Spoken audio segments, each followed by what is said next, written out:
Məişət zorakılığına məruz qalmış ailələr və münaqişəli ailələrdə əziyyət çəkən uşaqlara dəstək mövzusunda Sumqayıtda tədbir keçirilib. Tədbir Sumqayıt Şəhər İcra Hakimiyyəti və Sumqayıt Mediasiya Təşkilatının birgə təşkilatçılığı ilə baş tutub. Tədbirin açılışında çıxış edən Sumqayıt Şəhər İcra Hakimiyyəti başçısının müavini, məişət zorakılığına qarşı mübarizə üzrə monitorinq və əlaqələndirmə qrupunun rəhbəri Ülviyə Müzəffərova, ölkəmizdə ailə dəyərlərinin qorunması, məişət zorakılığı hallarının qarşısının alınması və bu sahədə dövlət tərəfindən görülən tədbirlər barədə geniş məlumat verib. O qeyd edib ki, belə tədbirlərin keçirilməsi cəmiyyətdə bu kimi hallara qarşı ictimai qınağın gücləndirilməsi və zərərçəkmişlərin müdafiəsinin təmin olunması baxımından mühüm əhəmiyyət daşıyır.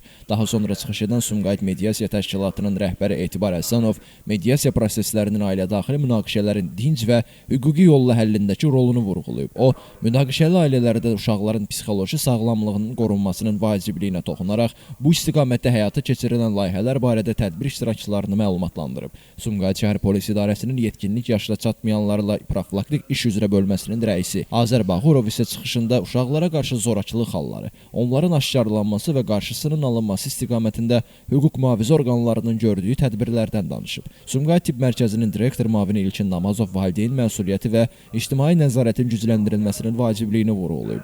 Tədbirdə iştirak edən digər çıxışçılar da mövzu ilə bağlı fikirlərini bildirərək ailə-daxili zorakılığın uşaqlara təsiri, bu cür halların qarşısının alınması yolları, psixoloji və hüquqi dəstək mexanizmləri barədə ətraflı məlumat veriblər. Qeyd edək ki, tədbirin əsas məqsədi ailələrdə zorakılıq hallarının azaldılması, uşaqların hüquqlarının müdafiəsi və cəmiyyətin bu məsələyə dair maarifləndirilməsidir. Tədbirin sonunda iştirakçılar arasında fikir mübadiləsi aparılıb və gələcəkdə bu istiqamətdə görüləcək işlər barədə danışılıb. Elvin Qudrətov, Şəmstan Fikrətli, Elbrus İsmailov, Bu gün informasiya proqramı üçün.